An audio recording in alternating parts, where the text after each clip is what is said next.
Hello, everyone, and welcome to our webinar. We'll give everyone a few minutes to join before we get started. I think it always takes a bit of time for everyone to join, and hopefully the numbers will continue to go up as we continue. I think we had about 50 people registered, which is pretty good to get us started. But we'll wait a few minutes and then we will get the conversation underway.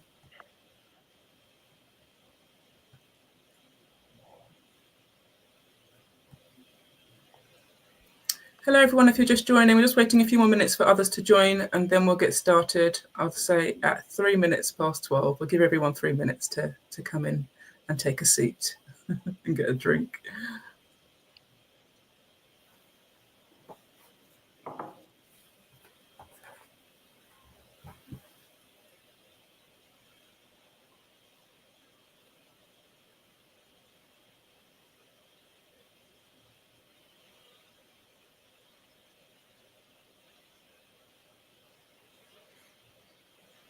Okay, 1 more minute and then we'll get started, everyone.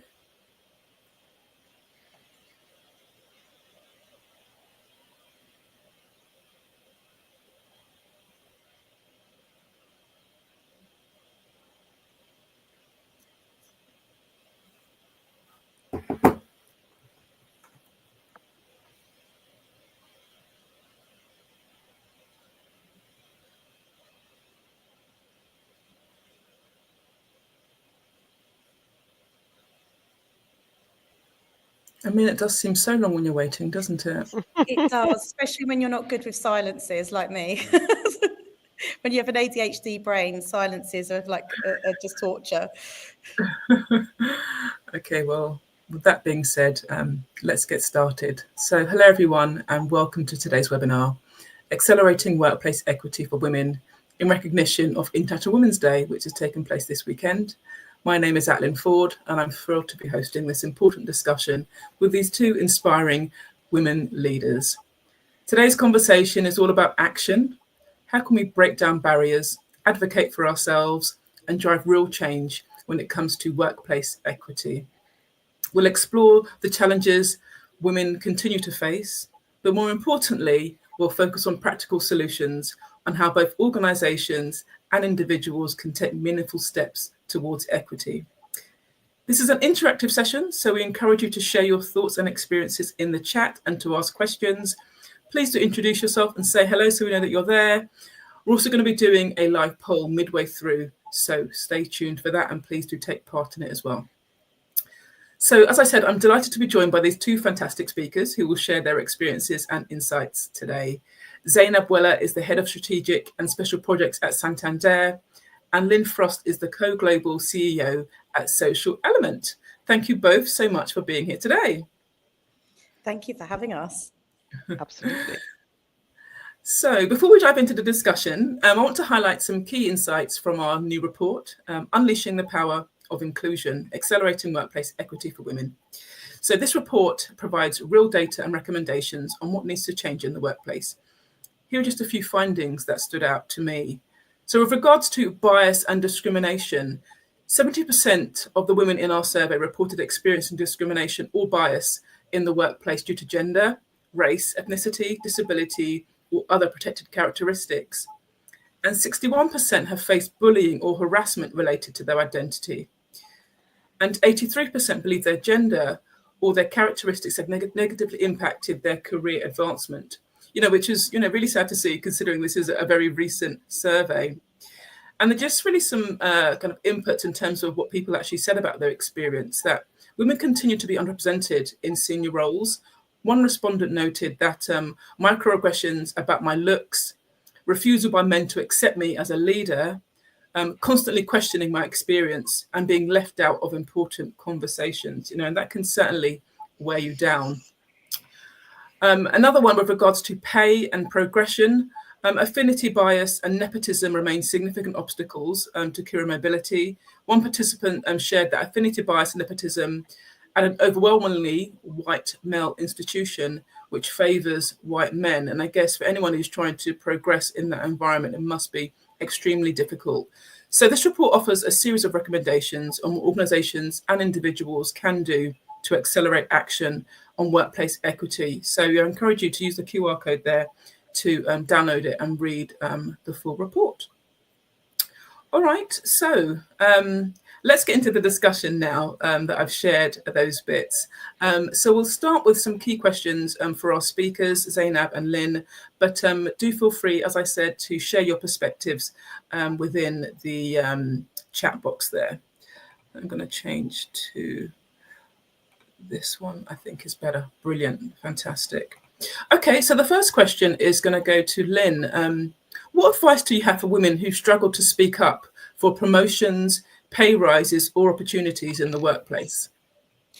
So I think there's so many parts to this, and it always starts with you and you knowing who you are and your value, and also understanding that environment. So I've been in many situations. In fact, because I'm very bubbly. I'm very I'm very lively and bubbly, and I would feel that I had that classic that when you're speaking, you would say something and it wasn't with confidence. So I did a lot of a should, would, could language and how I spoke, and I felt, and then literally the man next to me would say the same thing, and that they'd listen to him and move on. So I feel like it's I have actually been on a journey where I've had coaching, mentorship and support, but also allyship. But I think it all my confidence started with me really valuing myself and actually saying, right, this is who I am. This is my authentic me. And I know the word authenticity is banded around and it's such a jargon that we use, but truthfully saying, this is why I'm valuable. This is why my voice needs to be heard. There's some really simple things you can do, as well as not doubting yourself, thinking about your language. So a game changer for me was let's. So my team will notice I always say let's. I never say I think we should do this. As soon as you say I think we should, you are questioning yourself. So once you've understood what you want to speak up about as well, and I think that's also, as I said, I could probably spend the whole time talking about this. So I won't, because I know we've got loads of brilliant questions. But it goes, I've also been in situations where I have spoken up, and you can get angrier and angrier, and you become this, goes back to stereotypes, or she's just a hormonal woman or an angry woman, or she's just got a chip on her shoulder. And at that point, it's realizing that the environment you're in, no matter how loud you're speaking or shouting, isn't the right environment. So I almost feel there's three parts. There's know what you want to speak up about. And if it is about fair pay, think strategically about how you will do that. So with that one, for me, it's that benchmark yourself, know your value, know who in the organization can become your ally and be your support and sounding board. But also understand that maybe you're not being heard because the environment isn't right for you. And you have to then think about, well, actually, maybe I need to go somewhere else that will allow me to speak up and will allow me to be myself. So, as I said, there's sort of multiple parts of this, but it all starts with being really sure and knowing what you want to say, and then working out, as I said, with that confidence in then having those conversations. Yeah. Oh, thank you, Lynn. There's so many good tips in there, and I'm guessing people may have some questions later on. So do please put those into the chat, and we'll come back to the questions later. But thank you for sharing that. So on to the next question for Zainab. What were some of your pivotal moments in your journey to leadership? I'll come to that, but I just wanted to add to what Lynn has said in terms of advice. I'd also say back yourself. Like if you don't back yourself, very few people will. And in that triangle of like coaching and mentorship, include sponsorship. Have people speak about you, and people who will say, "Have you thought about this person for this role?" And who people speak about you in rooms when you're not there, ideally positively. So you make sure you have like multiple sponsors within your organization that will say, consider this person, move forward. Because if the all boys network is it's going to be a thing, so make sure that you use your own network to your advantage. And then come back to your question about pivotal moments. I can think of one positive and one less positive. I remember when I joined my current organization, and I think a lot of women would have thought, I'll do the work. The work will speak for itself. I don't need to, I don't need to say, "Oh, look how fabulous I did." That's John's problem. I will just do the work, and everybody will realize how fabulous I am. That, unfortunately, corporate life doesn't always work that way. And I had a senior director say to me, when we're in these meetings and you have these ideas, but you don't speak in those meetings, then you send an email saying, "How do we do this?" And people say, "Oh, that's a brilliant idea, but it's hard to attribute it to you when you haven't used your voice." So, Yeah. very much like, make sure that you use all the tools in your toolbox, and one of them is your voice. Um, Another challenge that I did have was not everybody will be for you. Not everybody would like you.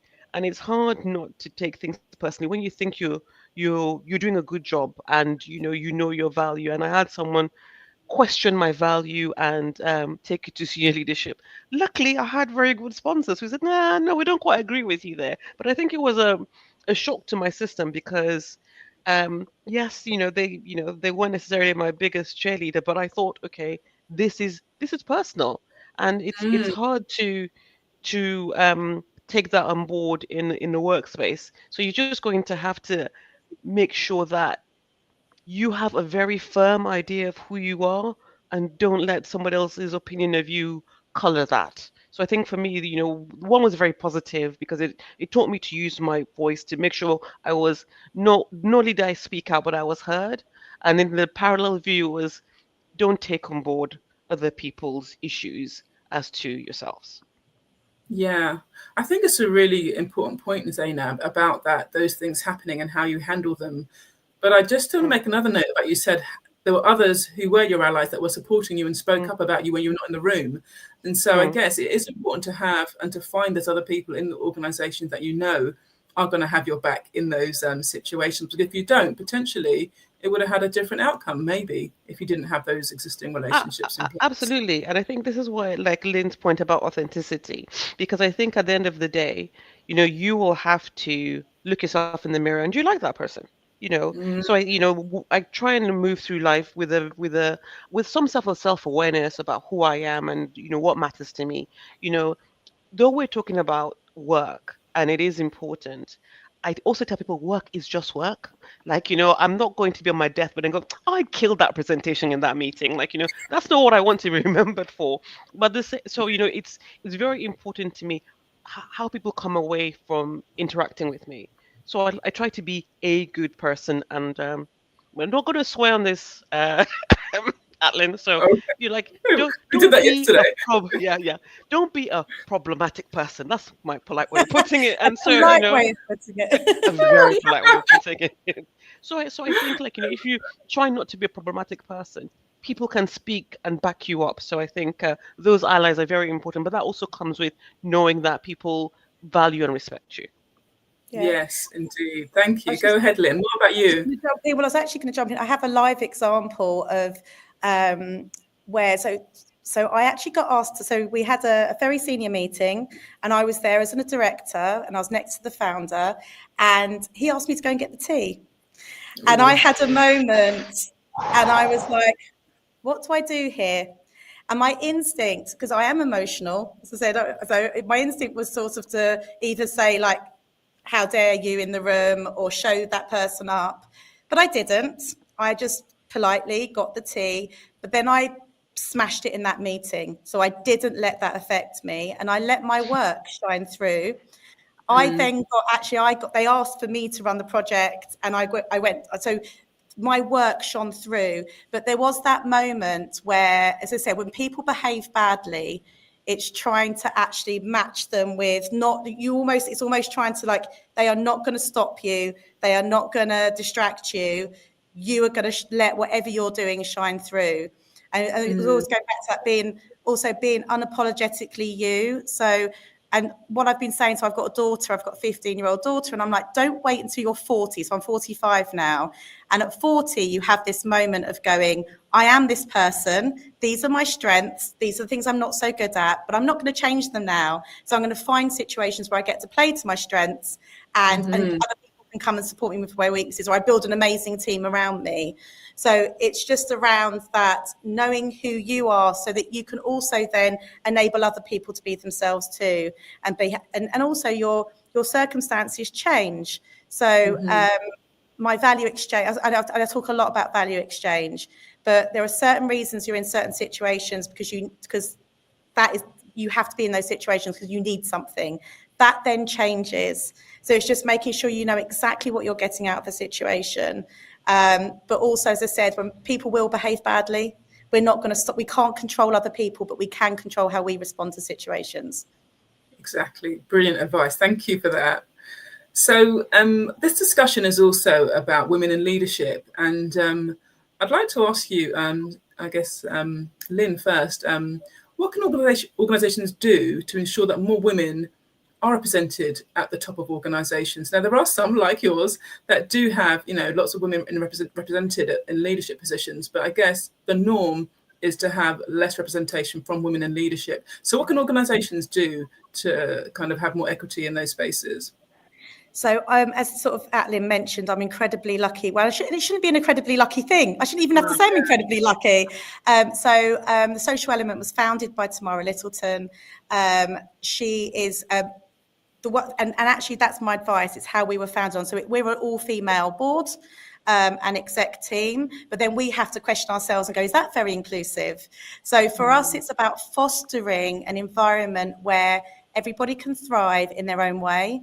So we were actually built as a remote first business, which meant that we have a high level of flexibility. So we remove all of the barriers that would traditionally prevent a woman from entering into a senior role. So right from how we hire to also how we work. So for example, I mentioned, so in 2009, I had twins. My daughter was unwell. It shouldn't matter if she was unwell or not, but I couldn't come back into my role as an account director full time. So at the time, 2009, I really hope things have progressed, and I believe they have, but also I hope they don't regress, I was told categorically, if you want to work flexibly, and all I was asking for was 2 days that I could do drop-offs, pick-ups, or 2 days from home, I would not be able to come back in at my level. And the agency that did hire me couldn't afford someone at my level full time. So they also had worked with me before and knew that I could do the job, and they trusted me. So they gave me this high level of trust. And I went in and I did all different variations, but it meant that I could care for my daughter, and I had flexibility that if she had a hospital appointment, no one questioned me because they trusted me. So it's something that we're doing now. It's about building a company that has high levels of trust, psychological safety, and enables people to work in a way, regardless of gender or neurodiversity. It's like anything that might cause a barrier for somebody is removed. So equally, being remote first isn't necessarily great for people who can't work from home.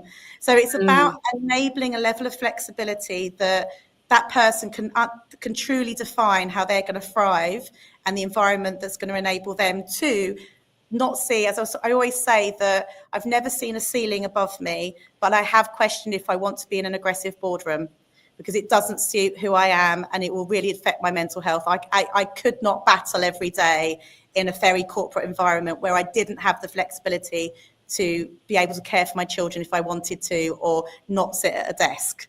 So I think for me, it's about removing all of those barriers and then creating a space of trust so that people can find the way that they want to work that suits them. Yeah, indeed. And that will certainly encourage, I'm sure, more women to take on leadership roles. Zainab, anything from you in terms of your experience in terms of how we can ensure there's gender equity at more senior levels?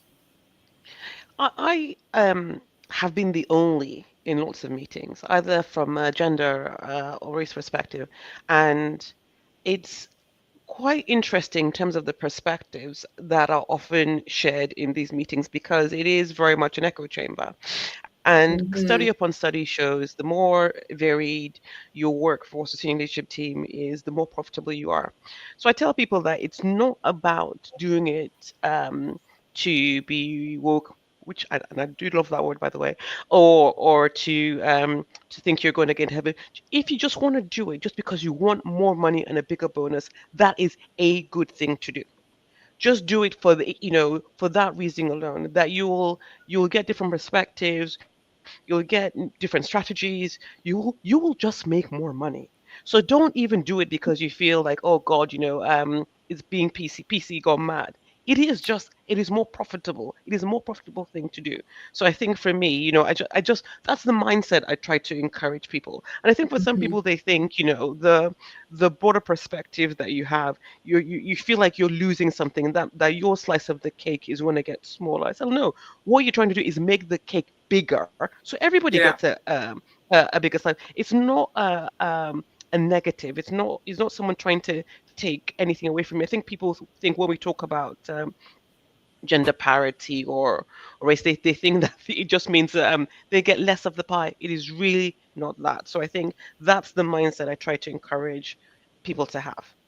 Yeah. And yeah, I was just going to say, we talked about it yesterday, didn't we, about this perception that, and also I say it goes back to a stereotype of what a successful board member is like. We talked about this masculine energy that, and I've worked for some very strong women, and that they felt that they have to behave a certain way. And I think it's just demonstrating that to be successful, you don't have to behave in a particular way. You can do it with kindness, with, as I said, without it being ball breaking. It also, I mean, it sits into other territories about why people are burning out. And like, it's almost redefining the rule book that was put in place for what successful people look like. And you ask people to draw what or define when you're successful, what do successful people do? And it's like, actually, you don't have to all behave in a certain way to be successful. And I think that's a really important part of it. It's that, because yeah, actually some women can treat other women even worse than some of the men do. So because they believe also that that is what they need to do to be successful. You can do it with indeed. kindness. You can, yeah. And we're going to come to that as a question, actually. I'm just going to pause for a second and have a bit of a interactive element. That's what it's all about here. So, the participants here, we've got a question. I'd love to get your thoughts on this. We've spoken about a few scenarios, but I'd like to know from you personally, what is the biggest barrier to workplace equity that you have personally experienced? Is it a lack of leadership representation and promotion opportunities, like we just spoke about? Is it pay inequity and a lack of salary transparency? Is it bias, discrimination, or microaggressions? Or is it a workplace culture that does not support work life balance? So, Lynn was kind of talking about the flexibility before. You can use the QR code, or you can go to menti.com and enter the code 29426930. Let me know if it's working for you. It would be great to see those stats as we go through the session. Okay, I'm going to leave it up for a little while. But I'm going to continue with the questions while you do that. And again, if you do have any questions for Zainab or Lynn later, do please put those into the chat. So the question I'm going to ask now for Zainab is with regards to the gender pay gap. So why do you think it still persists? And what actions can we take to close this gap that seems to be so difficult to close on pay equity and gender equity? Um, I think this is a very on a very basic level, I think it's a lack of imagination from people, where they don't necessarily understand that, really, you should get the same pay for the same work. I think that is one thing.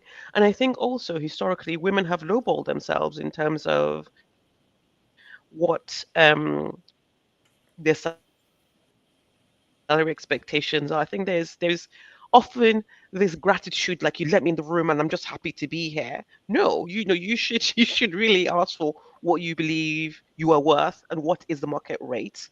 I think that's a very important thing. And I think people really hate talking about money, what they earn, and I think that is what keeps us in the dark as to what is parity. I mean, I loved it when, like, the organizations on the BBC publish what all the presenters get, and then you see, like top 10 men, and then you have women, but then they're doing the same shows, they're presenting the same shows, and it's like, why is that? And even when you see with CEO pay, you often see those disparities. So I think there is a lack of transparency to know what you should get in a role, and then women think, okay, fine, this is what I should ask for, and it's usually much lower than what that role is, quote unquote, worth. So I think that's part of the reasons why we find ourselves in this situation where sometimes women aren't being paid the same. And I think sometimes people think we're being paid this money so we can buy makeup and handbags. Like, not that, we have actual bills to pay. I think it's so interesting when, like, people think, so um it's frivolous stuff, but like, I need this money to pay for my football season ticket, but that's a worthwhile endeavor. But that's a different soapbox I won't quite get on. So I think there is that, that view that, you're only in it sometimes temporarily till you can have your babies, or then when you have your babies, you're only in it to pay for childcare. I am Mm, doing work. I am here making a difference to the bottom line, and my pay should reflect that. So I think, what I want is for women to challenge that mindset and just and go where people will pay you, where you're worthwhile, as opposed to just settling for less than what you're due. Yeah. yeah, indeed. Anything from you, Lynn, on that? Yeah, I mean, I was just thinking as Zainab was talking, there's also, so I think we talked about this yesterday, and I totally agree. It doesn't matter what your family circumstances is, or what you do in your own time, or what your makeup is with your partnership on what you should be paid. As I said, full stop, everyone should be paid equally. But there is, and it goes based, and I think Zainab, you said this yesterday, that we start off, if you start off on a lower salary, or what happened to me with, I took 2 years out when I had my twins. I came back in and I hadn't had a pay rise in those 2 years.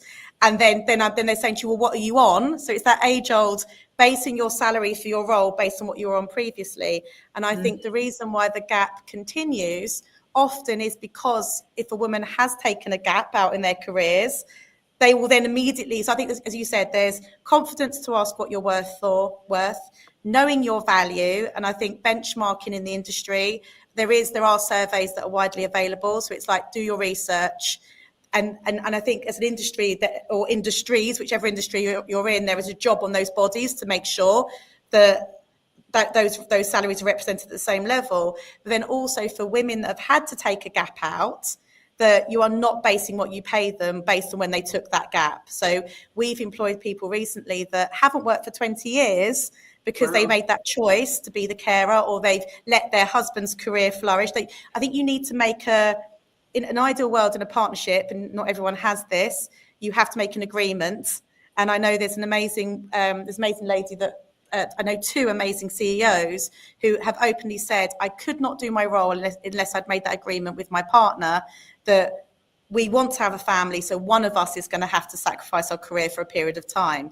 It doesn't mean then when that person goes back into the workforce, when their children are grown, or your circumstances, you might have cared for somebody, that you then base their salary on what they were from that time Earning they back. took the gap. So I think it's Yeah. really important that businesses start saying, and also it's what that business can afford as well. So as I Has said, the Lynn business frozen? says, oh, we frozen. Um, Um, can you hear me? I yeah, I can can hear hear you you. now. Oh, you can hear me. Yeah, I was just going to say, I think it's really important that businesses set bands for what they pay for roles. They are openly disclosed when they advertise for roles. So Yeah. if someone is coming in to apply for that job, it doesn't matter if they've had a gap, or they've been massively underpaid, or they have been in a company that isn't paying women fairly. It won't affect them. They come in on an equal footing and they are paid based on what that role is being paid. I'd also say the other thing that I've had, because I've done flexible again, pro-ratering, that really affects women. So predominantly women still are the ones that do end up having that agreement with their partner. And I wanted to have that role in my children's lives. It's a choice, but then you prorata yourself, and then immediately you're putting yourself at a disadvantage. And it doesn't mean you're doing 20% less of the work, unfortunately, most of the time. You're normally trying to actually still do as much, but just in a smaller amount of time, and you're being penalised because you're being prorated. So I think there's lots of reasons why. Go on, Zainab. I know you're Yeah, dying to yeah. I jump just, I just want, I just want to in. add, Jump in. yeah, two things from the chat. If somebody Yeah. asks you what you're on, I think you need to say, "What? How is this relevant to this conversation or this Yeah. negotiation?" You will just go back and say, "What is the budget for this role?" I think not everything deserves an answer, and I also tell people, no is a full sentence, no, full stop. Like, you don't need to explain. If you need to leave early, I remember you used to explain, like, I need to go and do pickup, and I'll say, no, I'll just say, I need to leave this meeting. I will pick up with you offline later. So, like, stop explaining yourself. Okay, that's one. And as I said, when people ask you, what are you on? It's very within your right. Say you don't know how it's relevant to this conversation. You've Yeah. come in for this role. You understand this is the pay grade and this is what you're willing to discuss for that. And Yeah. someone said in the comments also, women will never achieve parity with men, and especially black women. That is, of course, your opinion. I am on par with any man at the best of times, maybe even a level above. So for me, I don't come into work trying to achieve parity with anyone but myself. So that is Hmm. how I choose to navigate the world. What they say, comparison is the thief of joy. I'm not, my biggest challenge and competition is myself. I don't come into the world to say, I will never. There are many things I didn't think I will see in my lifetime, but I have seen them. And so, again, I think what often limits us is our lack of imagination. So I just wanted to address those 2 points from the comments. Yeah, thank you, Zainab. And one thing I will add, though, with regards to recruitment processes, quite often that salary expectation question is actually part of the application form, or where they ask you to submit it before they'll even consider your application. And I guess this is why these conversations are good, because if people are working in recruitment, you should really think about whether that question is needed in your Mm, application process, because you are enabling the gender pay gap to continue by asking people for their salary expectation. One of the comments from the chat box from Simone is, how do you feel about job descriptions and roles? In my experience, I feel that being held to a job description, being told to stay in my lane and kept from promotion or pay increases because I'm over excelling in everything apart from one thing, has been used to hold me back. And I guess it sounds like maybe the environment there has, been used to hold you back as opposed to, you as an individual. So maybe, I don't know if you have any other thoughts on that in terms of job descriptions and how people may be forced to stay within those parameters rather than being able to excel and thrive in their roles and with their skills.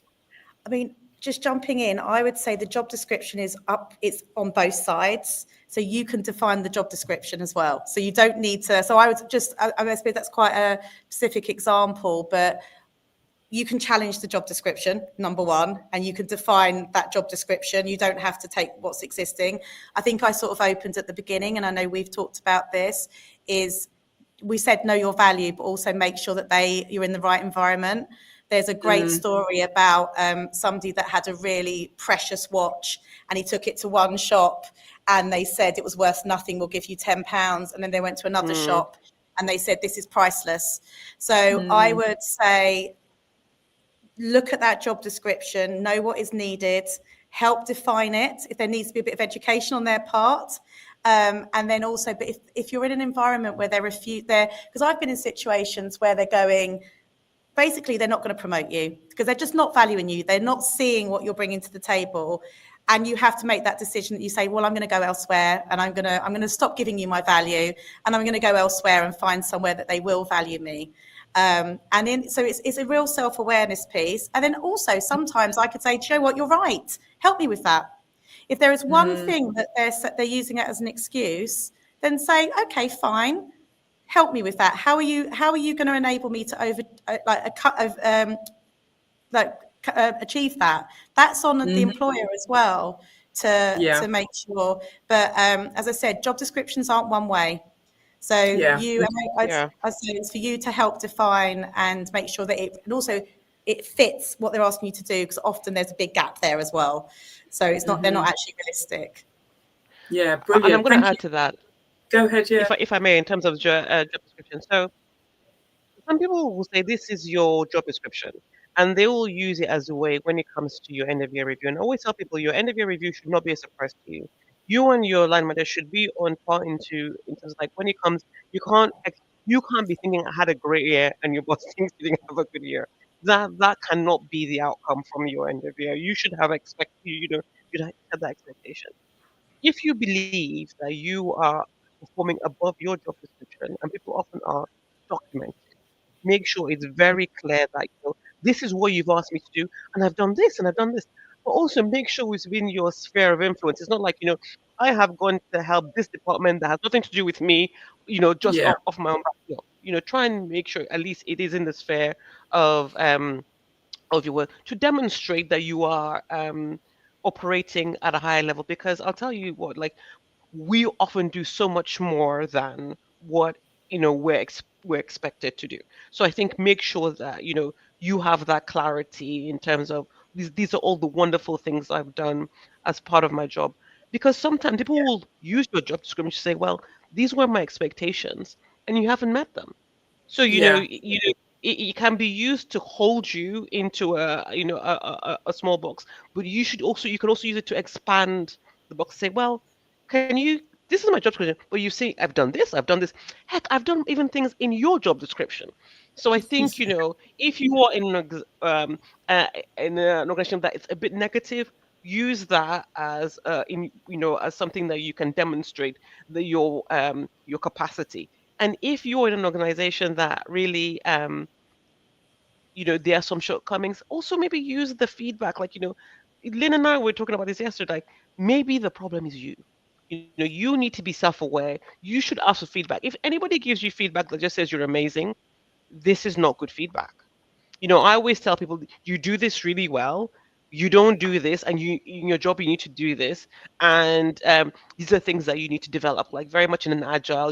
Things that you should start doing, things that you should stop doing, things that you should Yeah. continue doing. And I think if people just keep telling you you're wonderful, they're not helping you. And when it comes to your end of year review, you're not going to get an outstanding because they've just said you've been doing okay all year and there's nothing for you to develop. And then you'll be like, oh, but you thought I was great, and suddenly not so great. So, Yeah. just ask. Feedback is a gift. Ask for it. Ask for constructive, good feedback. If it's very And bad feedback, ask them to yeah. evidence it. Yeah. Yeah. Okay, brilliant. So some really great nuggets there from Zainab and Lynn. Thank you with regards to the job descriptions. We alluded to this next question already with regards to being kind in the workplace and having allies. But how can women support each other in workplaces that often feel competitive? And what role does male allyship play in advancing workplace equity? Lynn, do you want to kick us off with that one? I mean, my motto is when good people come together, amazing things happen. So I would say that's your number one. That's the number one, regardless of gender. So find the people in your business that, as you said, that you can have that relationship with. I think women need to support, and we talked about being unapologetically yourself. I think women need to support other women. As I said, it goes back to that perception of how you need to be to succeed that's so outdated, where you have to be aggressive and you have to be like fighting each other to the top. Actually, there's nothing more powerful than coming together. So I'm actually a co-CEO, and my fellow CEO is a woman called Ashley, who's fantastic. She's based in North America, but you've got two women that are very ambitious, and we're both. If anyone knows about Jung's insight, we're like red yellows. We've both got a lot of red in us, so we both like very decisive. But we support each other because we know there's a phrase in America that I love, which is, I've got you. Wherever you go, you hear, I've got you. And we literally say that to each other. We go, I've got you. So if you need something, I've got you. And she does the same for me. It doesn't mean we don't disagree, but we know that fundamentally at the end of the day, we've got each other. And I think that's what we need to do. And I think it's also on us also to see if someone else is struggling. So it's actually to identify if somebody is. So I think another whole topic will be burnout, but it's on us. So it doesn't matter what level you are, have the awareness to see if somebody is struggling and if they're not okay, and be that person that is there just to check in on them, or actually say to HR, do you know what, I'm really worried about this person. Can you, I think as leaders, we have a duty of care, but I think it doesn't just sit with the leaders, it sits with everybody. And kindness is the easiest thing. As I say to my children, I say to everybody, kindness costs nothing. And actually, you will be, now talking about strengths and weaknesses, I've become so aware that I go, do you know what? I cannot achieve this alone. I know that I need people to help me with these things because I'm not brilliant at them, but you are. So I think it's identifying identifying people that can be your allies and support. I've been really, really lucky that I've had many moments of of wobbles or confidence. I was talking about, there's a lady called Helen Weisinger. She saw in me what I am today that I didn't see then. And I wasn't ready for her. She was like, Lynn, you're going to be the CEO. You're going to be a leader. And I'm like, I don't even know if I want to be in this job anymore, this industry. I'm tired, I'm wrung out, I just want to go and make coffee in a cafe somewhere. And she was like, absolutely not. But it took people believing in me before I believed in myself. Yeah. I think that's and what really a gift she gave you by saying that, right? And we can do that to others as well. I think is so important. Zainab, anything from you on this one with regards to how we can support each other and male allyship? I think just listen. I think you can realize so much in those, and I know, Lenny, you're not fond of the quiet spaces, but you sometimes you can just pick up, like, why is this person speaking in the meeting? Like, one thing that, if we have senior leadership sessions, I always look out for the person who's not speaking. And is it Yeah. because everyone's talking over them? Is it because they don't feel comfortable? Is it because they don't feel safe? And I'll just, say, do you have anything to add? We haven't heard your voice in this conversation. And I think is always that's an important call out. And I think check in if you have people that report to you. Don't report to you. Just say, just wanted to see how you're doing. You want to go for a coffee? Just try and be a safe space for people. Yeah, indeed. Wonderful. Okay, so we have one last question for the panel. And then if you have any questions, please do put them in the chat now as we're coming towards the end of the session. So the last question is with regards to how do you maintain confidence and motivation when you're faced with setbacks and rejection? And what advice would you give to women who are currently stuck or discouraged in their careers? Zainab, do you want to start with that one for us, please?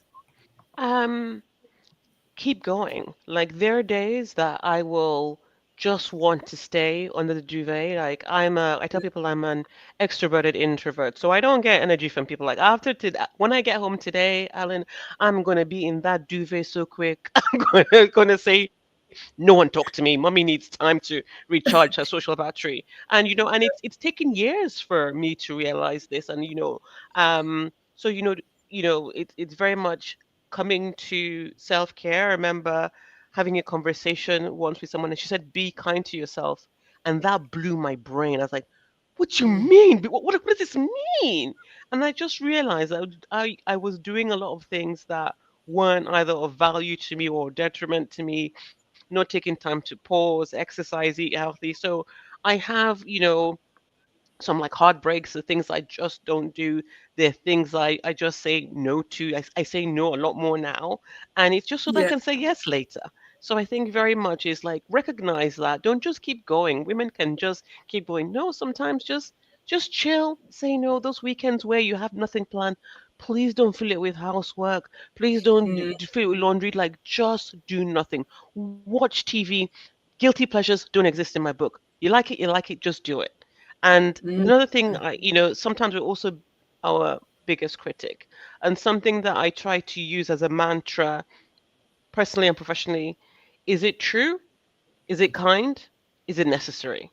And if Yeah. it meets all three, then good. If not, then we're not doing that. I Yeah. couldn't Brilliant agree advice. more. Self-care. Atlyn, I think so it's the first thing I said to Atlyn when I met Atlyn, and I was so fortunate that we got paired up. Write your letter to the universe.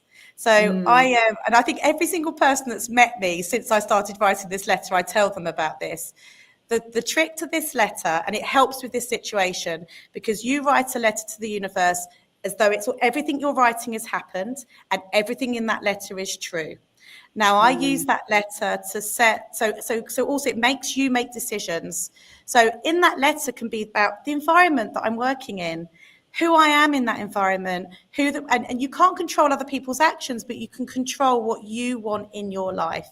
You know every word you write is true.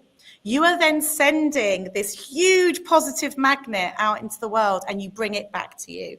So if you're writing that letter and you say, this is the role I want to be. I have, by the way, it's all I have, I am. I am this person. I am in this role. I have achieved this.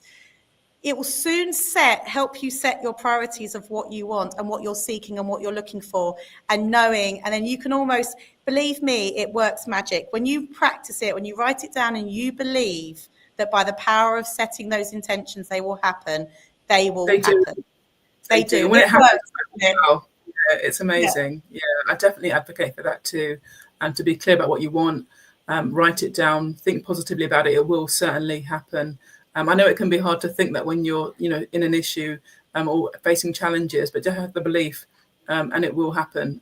So yeah, thank you, both of you. Some amazing insights shared there.